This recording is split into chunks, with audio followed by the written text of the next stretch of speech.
বাবা, সবাইকে আস্তে করে দেখি। আলু ভাজাটা পোড়ালে কি করে? পুরানো পুরানো এইসব কথা কেউ বলে না, অশুভ কথা বলতে হয়।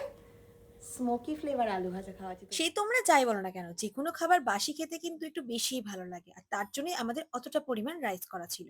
আর এদিকে আলু ভাজাটা না আমি পুড়িয়ে ফেলেছিলাম, মানে পোড়ানো তো পারে না, স্মোকি ফ্লেভার বলে। আর সকালে তো পূর্ণিমার পুজো ছিল, আর মেজদা দিয়েছিল প্রসাদ। আর শিরুনি খেতে তোমাদের কার কার ভালো লাগে অবশ্যই জানি, আমার তো বেশ ভালো লাগে। আগের দিনে রাতের প্ল্যানটা যেহেতু হঠাৎ ছিল, তাই বিপাশার জন্য থেকে যাওয়া ভাতটাতে জল দেওয়া হয়েছিল সকালবেলা, সেটাকেই আমরা পান্তা ভাত করে গরম গরম আলু ভাজা দিয়ে খেয়ে নিয়েছিলাম। তোমরা কারা কারা আছো যারা পান্তা খেতে ভীষণ ভালোবাসো?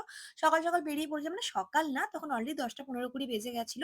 আর আমার ছিল ব্রাইডাল ক্লাস, তার জন্যই বেরিয়ে পড়েছিলাম, দুজন বাড়ি আসছিলাম। আর নদীর পাড় সকাল বলো বিকাল বলো দুপুর বলো সবসময় ভালো লাগে। নদীর পাড়টা তোমার সঙ্গে শেয়ার করে দিলাম। ডায়মন্ডে থাকলে কিন্তু নদীর পাড়টা আমরা প্রায় দেখি। আর ওই যে বললাম আমার ক্লাস ছিল, আমার ব্রাইডাল 27 নম্বর ব্যাচের ছিল আজকে সেলফ ডেমো লুক। আর তার জন্যই আমি ওদেরকে বক্তৃতা দিচ্ছিলাম। আর তারপরে লাঞ্চের টাইমে হয়েছিল এটা কুমড়ো দিয়ে কদুনি। আমি কুমড়ো দিয়ে কুমড়োনি বা কদুনি যাই বলো না কেন, তো আমরা লাঞ্চ করতে বসে গিয়েছিলাম। এদিকে রাইস, আলুর দম, সাথে কদুনি। এটা তো আমি খেয়েছিলাম, সেটা তো অমৃত ছিল। আর সাথে আমার মা যেহেতু আজকে বাড়িতে নিরামিষ ছিল, তার জন্য বানিয়েছিল ডালিয়া, সেটাকেও কি করে ছেড়ে দিই বলো, ওটাকেও খেয়েছিলাম। আর সাথে খেয়েছিলাম লঙ্কার বড়া। আমাদের বাড়িতে কিন্তু বেগুনি বা আলুর বড়া বা কুমড়োনি হলে এরকম লঙ্কার বড়া মাস্ট হবে। তোমরা তো জানোই আমার প্রতিটা ব্যাচে থাকে সেলফ ডেমো লুক, আর তার জন্য আমি রেডি তো হয়ে নিয়েছিলাম। এদিকে বিপাশা আমার হেয়ার করছিল, আর লুক তো আমি কালকেরই তোমাদের সঙ্গে শেয়ার করব।